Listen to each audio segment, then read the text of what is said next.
अस्सलाम वालेकुम व्यूअर्स। जैसा कि आपने देखा कि गुंदोज बे भी एनागोल किले में आए हुए हैं, तो अगर उस्मान बे, वजीर आलिम शाह और निकोला को कोई नुकसान पहुंचाता है तो क्या गुंदोज बे को निकोला या फिर वजीर आलिम शाह पकड़ लेंगे? 78 किस का ट्रेलर क्यों रिलीज नहीं किया गया और क्या इस हफ्ते किस रिलीज होगी? जब कुमरुल अब्दाल मिहाल कोशिश के पास पहली मर्तबा उस्मान बे का पैगाम लेकर जाते हैं तो वहाँ कुमरुल अब्दाल एक अहम बात करते हैं कि अब तुम्हारा राज भी खुलने वाला है। तो फिर मिहाल कोशिश अब कब मुसलमान होगा? कोहनूर अल उस्मान बे की सफ में कब शामिल होगा? सीरीज में शामिल होने वाले नए किरदार क्या लंबे अरसे तक सीरीज में रहेंगे? तो इन तमाम सवालात के जवाब आज की वीडियो में शामिल हैं, तो इसके लिए वीडियो को आखिर तक लाजमी देखिएगा। मगर इससे पहले आपसे गुजारिश है हमारे चैनल को सब्सक्राइब कर दें। चलें सबसे पहले बात करते हैं कि मारी और मिहाल कोशिश कब मुसलमान होंगे। देखें, इनको अगर अभी मुसलमान होना होता तो मारी का शादी करने से पहले वो मुसलमान हो जाती। चूंकि मारी और कोशिश को अभी थोड़ी देर ही हुई है अच्छे किरदार की तरफ आते हुए, इसलिए उनके मुसलमान होने में इतनी जल्दी नहीं होगी।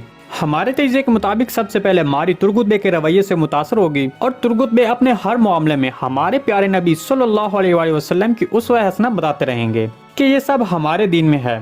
इसके अलावा गुज़िश्ता केस में हमने देखा कि मारी ने भी कुमरुल अब्दाल से हमारे प्यारे नबी सल्लल्लाहु अलैहि वसल्लम के बारे में पूछा, तो इस लिहाज से कुमरुल अब्दाल भी मारी और कोशिश को सही रास्ते पर लाने की कोशिश करता रहेगा। तो इस तरह इनका मुसलमान होना इतनी जल्दी नहीं दिखाया जाएगा। हो सकता है कोशिश इस सीजन के आखिर में मुसलमान हो। आप इसके बारे में क्या कहते हैं? कॉमेंट सेक्शन में जरूर बताइएगा। चलिए अब बात करते हैं कि उस्मान बे का बिलीजी किले में वजीर आलिम शाह और निकोला पर हमला करने पर गुंदोज बे के साथ क्या होगा। देखें, अगर तो जिसके बारे में मैं आपको पहले भी बता चुका हूँ कि रोगतुस निकोला और वजीर आलिम शाह के साथ मिल चुका है, तो इस पर उस्मान बे का किले में वजीर आलिम शाह और निकोला पर हमला करके वहां से भाग जाने के बाद गुंदोज बे मुसीबत में पड़ जाएंगे, क्योंकि निकोला और वजीर आलिम शाह इस बात का बदला लेने के लिए और उस्मान बे को चोट पहुंचाने के लिए गुंदोज बे को कैदी बना सकते हैं। हो सकता है वजीर आलिम शाह गुंदोज बे पर एहसान करने के लिए कि अब हम आपके साथ जो करना चाहें कर सकते हैं, लेकिन फिर भी हम आपको छोड़ रहे हैं। तो ये सब वजीर आलिम शाह कर सकता है। या फिर ऐसा भी हो सकता है कि उस्मान बे का किले से भाग जाने के बाद गुंदोज बे को कैदी बनाया जाए और उस्मान बे को इसके बदले में खुद को हवाले करना होगा। कोहनूर अल उस्मान बे की सफ में कब शामिल होगा?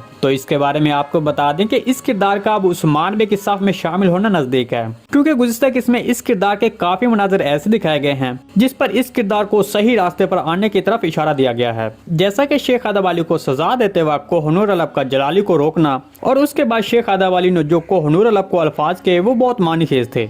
इसके अलावा दाऊद बे का कोहनूर अल से बात करना भी इस हवाले से बहुत अहम था। दूसरी तरफ वजीर आलिम शाह के एतमाद कोहनूर अल से कम हो रहा है, तो ये सब बार बार इस किरदार के हवाले से दिखाया जाना इस बात की तरफ इशारा कर रहा है कि ये किरदार जल्दी उस्मान बे के साथ में शामिल हो जाएगा। हमारे तजज़िये के मुताबिक ये किरदार सबके सामने अचानक से उस्मान बे की हिमायत नहीं करेगा, बल्कि वजीर आलिम शाह की खुफिया मालूमात उस्मान बे तक पहुँचाता रहेगा। ताहम बाद में वजीर आलिम शाह के किरदार का सीरीज छोड़ने के बाद ये किरदार उस्मान बे का सिपाही बन जाएगा और ये किरदार उस्मान बे के साथ एक लंबे अरसे तक जारी रहेगा। सीरीज में शामिल होने वाले नए किरदार बस थोड़ी देर के लिए ही सीरीज में रहेंगे। वो आने वाली जंगों और फतूहात में सीरीज छोड़ देंगे। इसके अलावा आने वाली नई किस्त इस आने वाली बुध की रात को नशर नहीं की जाएगी और 78 किस्त का ट्रेलर 6 जनवरी के बाद रिलीज किया जा सकता है। जी दोस्तों, इस सारी रिपोर्ट के बारे में आपको क्या लगता है? कमेंट सेक्शन में अपने ख्यालात का इज़हार हमारे साथ लाजमी कीजिएगा। आज की वीडियो बस यहीं तक थी, उम्मीद है आपको पसंद आई होगी। अगर हमारी वीडियो आप तक बर वक्त नहीं पहुंच रही तो बेल आइकॉन लाजमी प्रेस कर लें ताकि हर आने वाली नई वीडियो का नोटिफिकेशन आप तक बर वक्त पहुंचता रहे। वीडियो अच्छी लगी तो इसको लाइक शेयर कर दें। मिलते हैं किसी नई वीडियो के साथ, तब तक के लिए अल्लाह हाफिज।